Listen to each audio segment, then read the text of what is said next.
Today, I'm going to go about the process of deconstructing an Angular application. It's just a random application. I've never seen it before. I'm going to download it and I'm going to kind of show you how, whenever you come to a new job, you have to understand this new kind of how I go about breaking down the application to understand it. So, first, let's download this application.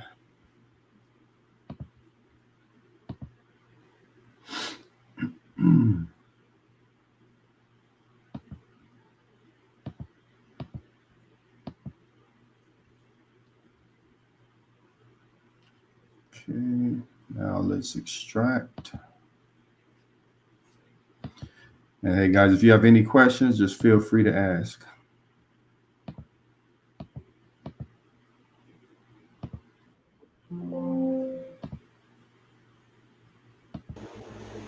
How you doing today, Kurt? I'm doing well. How you doing? No, I can't complain. Can't complain. Just got this Angular application open and just showing people how I deconstruct these type of applications. You primarily like a React developer, or where's your skill set Yeah, lie I've done. mostly? I've done both. I would say that earlier on I was heavier into React, but then later on I try to focus more on back end. Um, so yeah, I think it's about 7 years for me now. Oh, okay. So yeah, how do you like the back end? Back end's great. I use Go, so it's a lot better in terms of like scalability and things like that. But any back end I enjoy a lot. Okay, yeah. If you don't mind giving the audience a little bit about your coding background. Yeah, sure. So I was never good at math in school. Never really had a knack for it. But then when I went to college, all of a sudden I had a knack for programming. So I took a C++ course and Python. But the white spaces in Python, they confused me. I Yeah. didn't really know what to do with it. So I set it down for a couple of years. And in 2016, I went to college, and that's when I really picked up C++ more seriously. And then 2017 was kind of my first intro, and I was building websites for the Better Business Bureau. And that's when I first used JavaScript Hmm. on the old YouTube Lightbox API. And from there, it's pretty much history. Okay. Yeah. So yeah, that's pretty interesting, man. How have you been finding the market like in the more recent times? Like about last year, my inbox was flooded with just different offers, but now it's Mhm. a completely different story.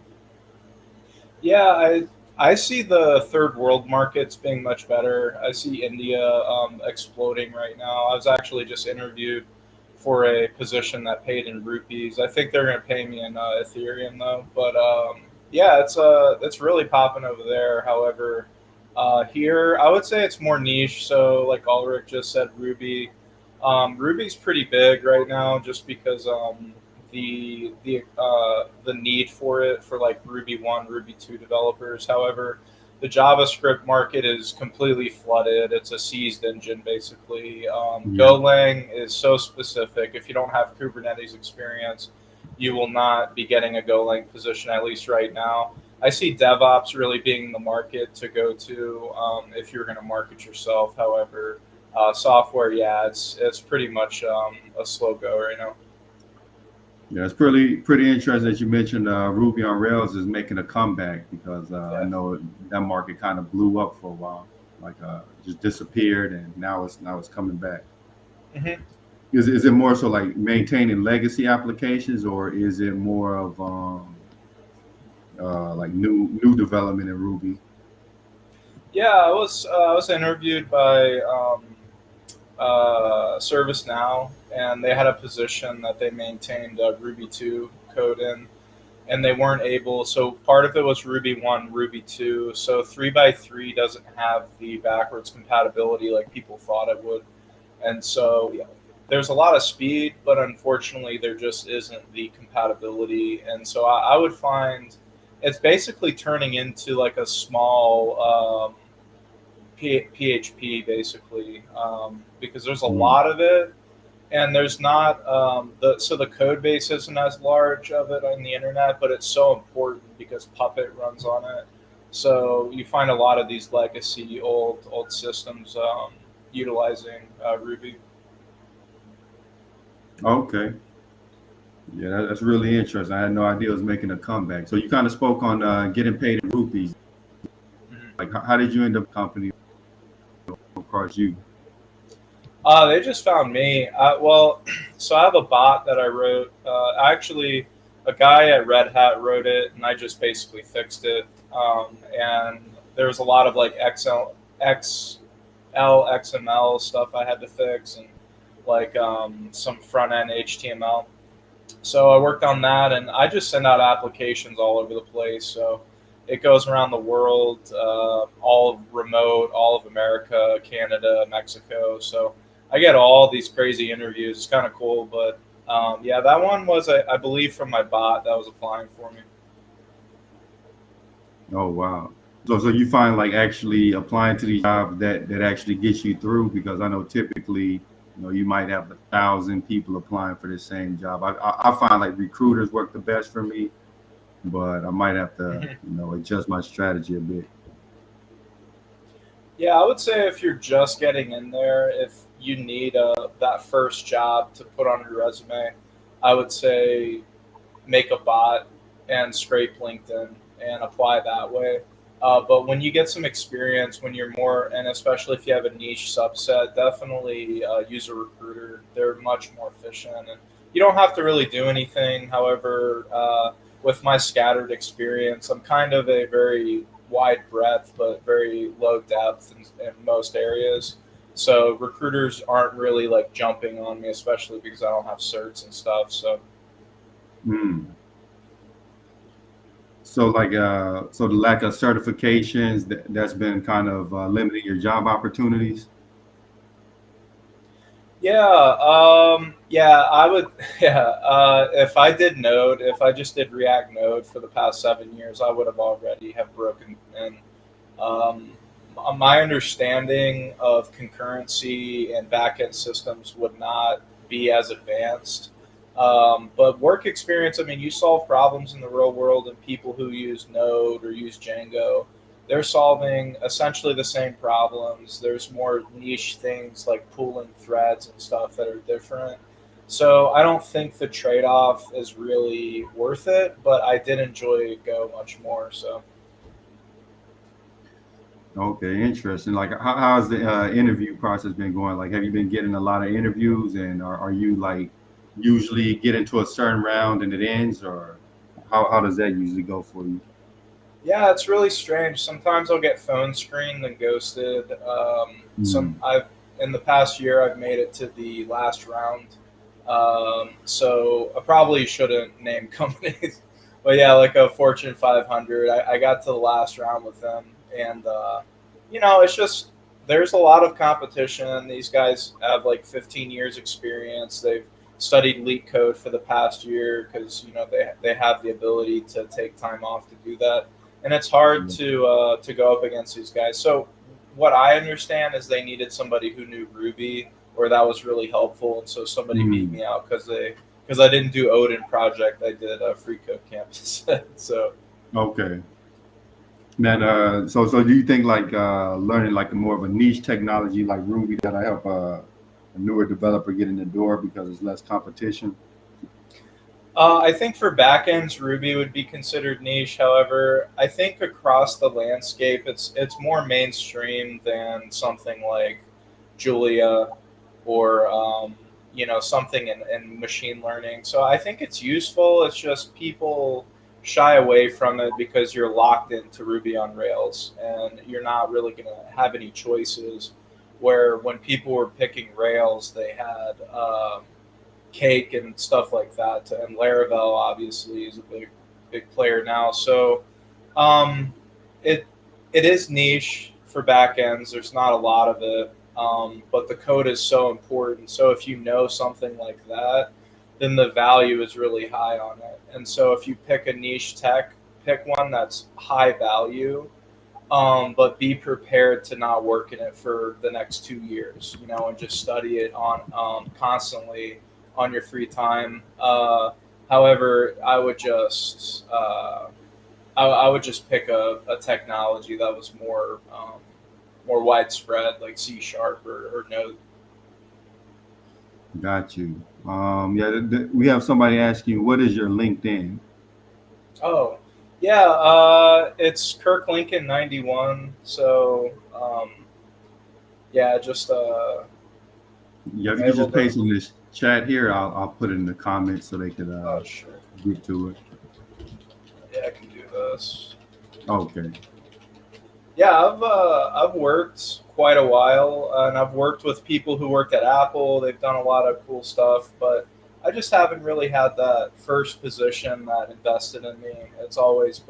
It's very competitive. I would say if somebody wanted to get into tech and they weren't a competitive person, I would say go networking, go CCNA, go DevOps Hmm. or CKA with Kubernetes, because developers, there's a lot of ego, there's a lot of things you run into, so you have to be prepared to politic. You have to be very prepared to speak to people in a manner where you can never be found guilty of talking to anybody in a Right. rude way, so to speak. So How familiar are you with Angular? I've used Angular a little bit. I haven't really dove too deeply into it just because of the it's so big. It's such a Hmm. verbose system. So, but it is something I probably need to. I went to other back end tech instead of front end. So, but I probably should learn it by now. Okay. Yeah. So like what we're looking at right now is the package.json file. This is Mhm. typically when I'm, learning a new code base in Angular. This is where I start. Um, like the more important sections is the script section. So this tells you the different commands the application has. Like if you type such and such in the command line, you type npm run start, it'll do ng serve, ng Mhm. build, ng test. Yep. Ng serve, that's what I typed earlier to get this sample application up and running on localhost Mhm. 4200. So serve just kind of creates a development server and launches the app. Build kind of actually like creates a build of that app and dumps it in the output folder. Test, it runs the test. Lint, it lints the application, lets you know where there's linting errors. The next important section is really just the dependency section. It kind of tells you what's being used in this application. So most of this is just pretty typical standard Angular based framework stuff. I don't really see much outside of that. Okay, so once you have an idea of the technologies that are used, then the key to understand these Angular applications is you start at the entry point. So we're going to go in the source folder, main, typically like main file of most Angular applications. And you're going to see like browser dynamic dot bootstrap module. So what this is kind of telling you like what platform this Angular application is running in, and this is just saying it's running in the context of a browser. And Bootstrap module is pretty much the entry module. So we see here that it's app module. Is all of that pretty clear to you? Yeah. Yeah, that's Okay. really cool. So once we go inside of this app module, so modules in Angular, they're kind of like, like little registration packages, and they tell you like all of the different components, services, and things of that nature of this particular chunk of code. Mhm.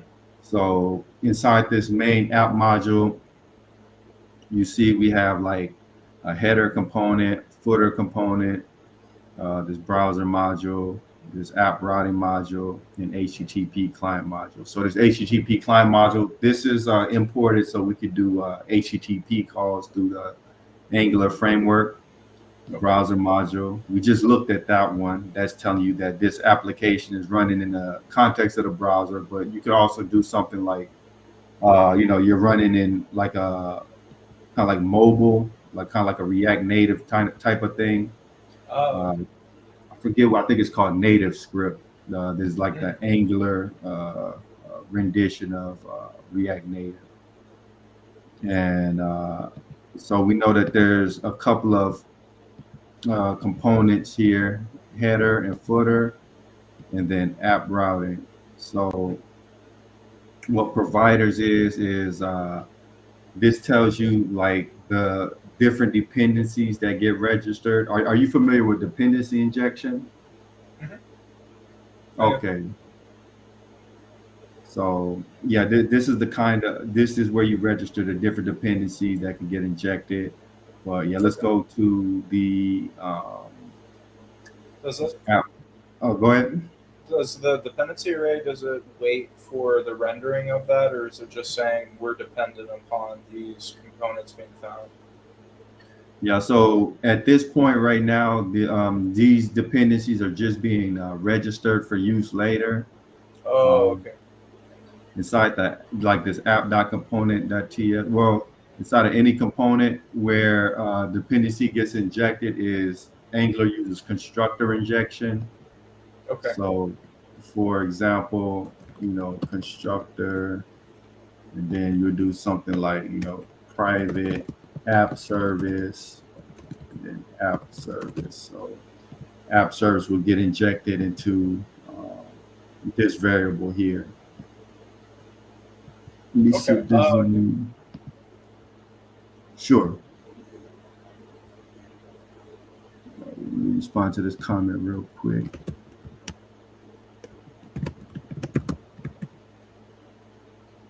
But yeah, yeah. Did you have a question? Oh no. Yeah, that's Okay. looking good. Yeah, let me just give them my LinkedIn real quick.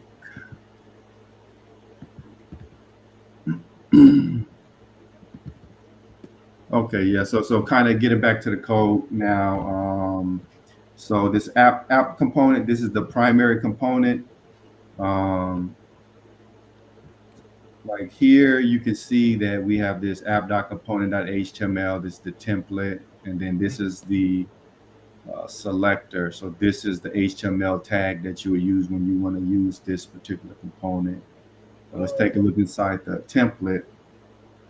Well, you see here they have the header here, the footer here, and the router outlet.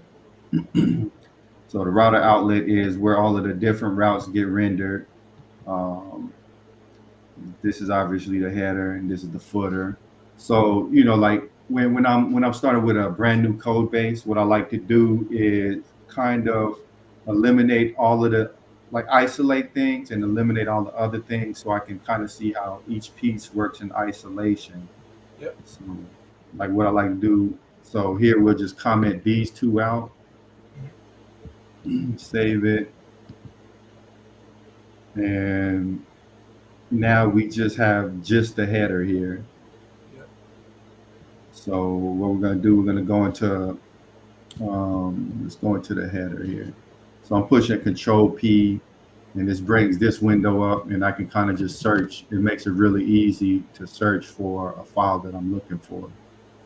So instead of having to like go through here, go through all of these, just hit Control P, and then I can just bring this up, type in header, and we got this. So it's just pretty typical stuff, except this imports here. Um, they're importing router link active link async pipe ngf show off directive. And typically, I don't really see this done much in practice, like importing all of this kind of stuff manually like this under the import section, but I guess they did it here. Current user equals inject user service dot current user. Hmm.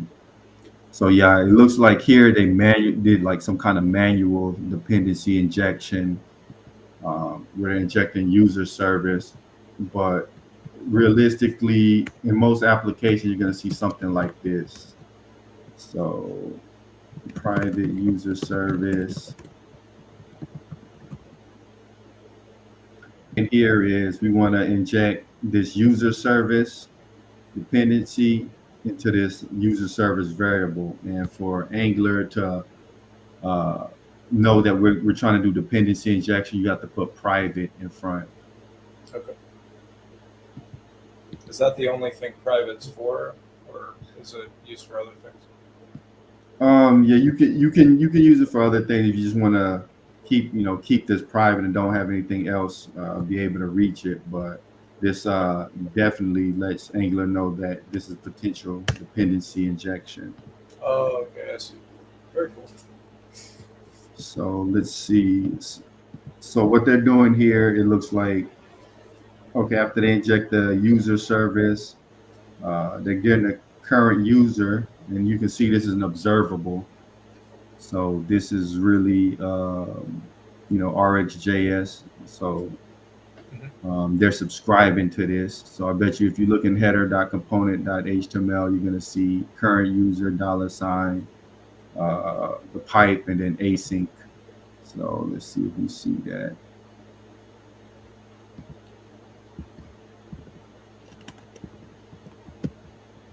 Yeah, so you see like right here, you're getting a result of that observable. Are you familiar with Wow. observables?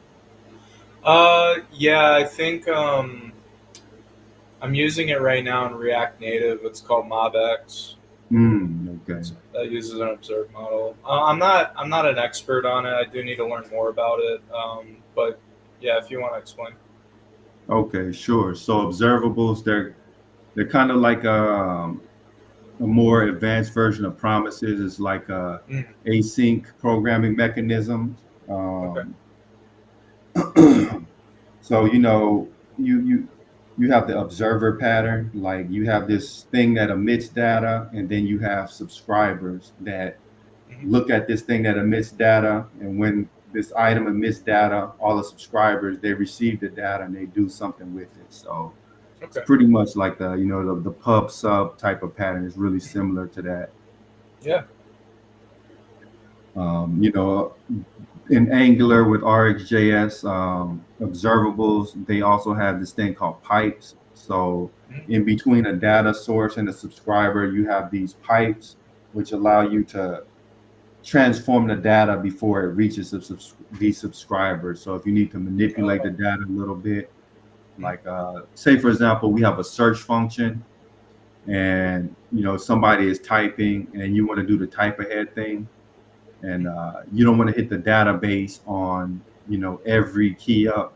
Yeah. So that's where you would use a pipe. You would use like a debounce pipe, and it would only emit the value like maybe every 2 or 3 seconds or whenever whatever time limit you set. So just to make it, just to reinforce it, could I use that? Like, let's say I was hitting a weather API. Hmm. Um, would that deal more with caching, or would that be, or could I use Angular in some way to actually reserve that data until, like, let's say an hour later? Okay, um, so you're hitting the API and you want to hold on to data for about an hour, Hmm. and the user's not refreshing the page. Is that correct? Yeah, let's say it's just like a static, kind of like a dashboard. Hmm. Okay. So yeah, I guess with this, you would just immediately, hit the API, get the data, Mhm. and just store it in a local variable. And then, as long as the browser is open, the this component could access that particular data at any time. So let me Okay. show you how, like, we break down these uh, these templates so we can understand it a little bit better. Mhm. Let me see if there's any comments. Okay. Yeah, thanks for tuning in, Dr. T, Kevin Sims, Ulrich Todman, and Joseph Walker. We appreciate y'all for tuning in. But yeah, okay. So what I like to do is pretty simple trick to kind of see like each of the little different sections. So if I go inside of let's see, they don't have a separate CSS file, so let's make one.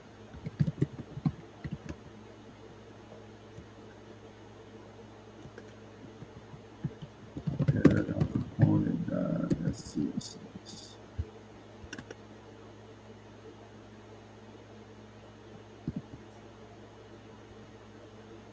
Let's use this.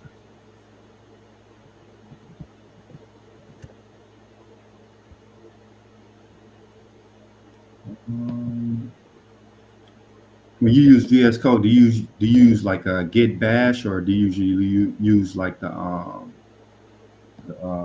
Microsoft whatever they have, PowerShell, I think it is. Oh yeah, I use PowerShell. Okay, If I'm on my Mac, so I dual boot. But if I'm on the Mac side, I'll use the ZSH. gotcha. Now I kind of like using Git Bash on here because you Mhm. can, you can use those typical Linux commands. Yeah, Let me see, an integrated terminal. Okay, so yeah, like in Microsoft, you know, if you're using like PowerShell to create the file in the yeah. command line, you got to do something like type null and then this and then header.component.scss. Okay, and you see we got this file here now. Oh, So to kind of be able to see like the boundaries of all the different components, I usually do this star and then border 1px dash break, something like that. Okay, let's see. Let's save this file. Let's put it up.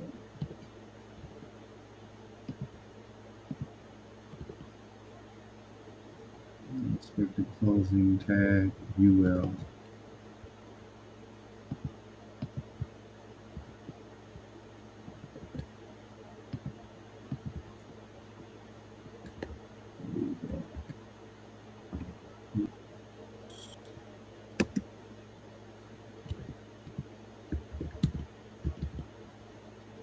Okay, so you see how we got like this little border around everything.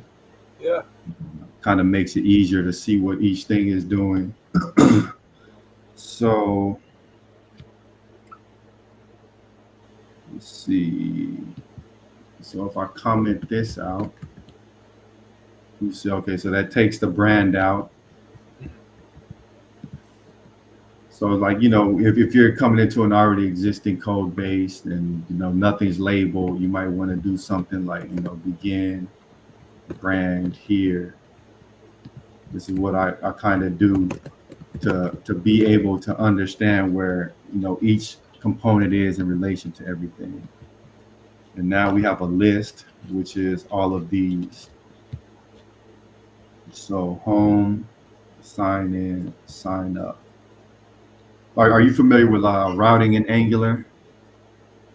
I'm familiar with React routing, not so much with Angular. Okay, so yeah, Angular routing is pretty simple. So you see how we have all of these anchor tags right here, which correspond to like home, sign in, sign up. Mhm. What router link does is it just says like when you click this particular item, this is the route that you go to. Oh, that's So easy. yeah, it's really simple. And what happens is, let's go back to that app.component.html. So when you click the link, um, that component displays in this router outlet here, the component that particular route was pointing to. So Okay. Let's bring this back in, and we'll keep the footer hidden.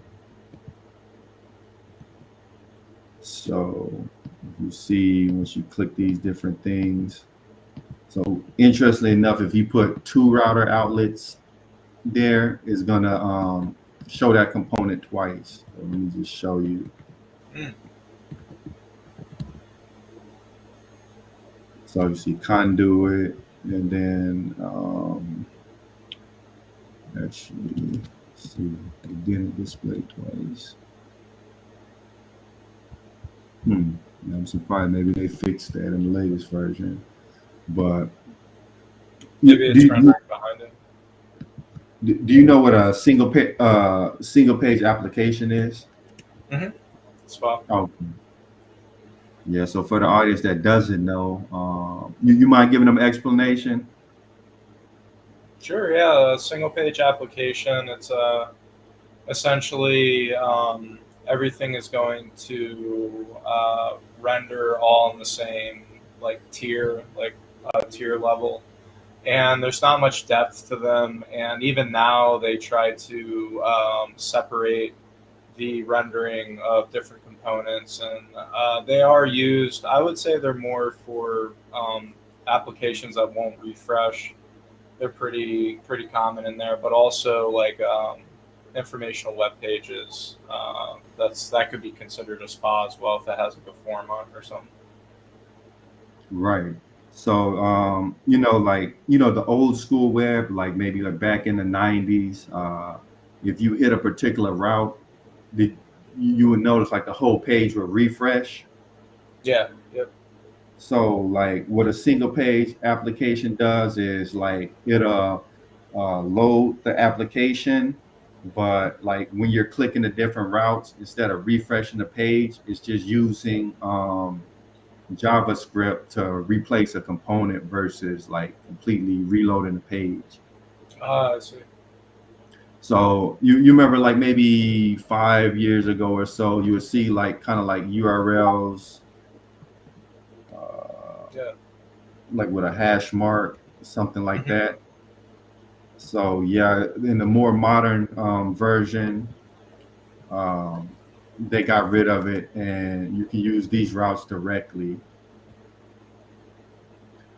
So so what's happening here is like when we go to these different routes, it's just using Angular's just using JavaScript to replace a particular component on the page versus Uh, refreshing a complete page. Like in the old days, if we go to 4200 test, it's going to hit the server, download a brand new HTML file, and completely reload the page. Whereas like mhm. with Angular, uh, we already have the application unless we're doing lazy loading, but it's not refresh. It's just replacing that component, and then we're using like you've heard of Ajax, asynchronous JavaScript and XML. We're just using that to retrieve data from the server and update the page without reloading. So the advantage of single page applications is um,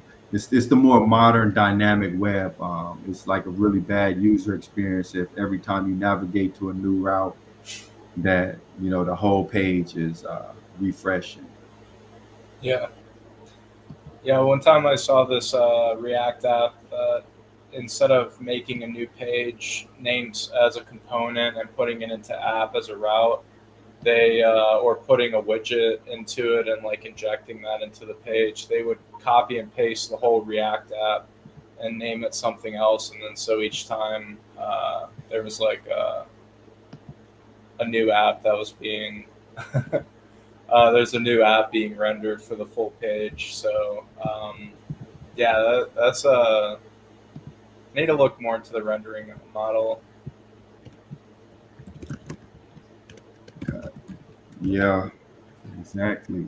Um, yeah, I gotta jump on another meeting, man. I appreciate you Yeah, stopping by, but let's definitely do this regularly, man. yeah, Uh, we can keep on coding live and learning together. yeah. I appreciate you having me on, and I appreciate you guys for hanging out. Yeah, I appreciate you for coming on, and thank you everybody for tuning in. We'll catch y'all next time.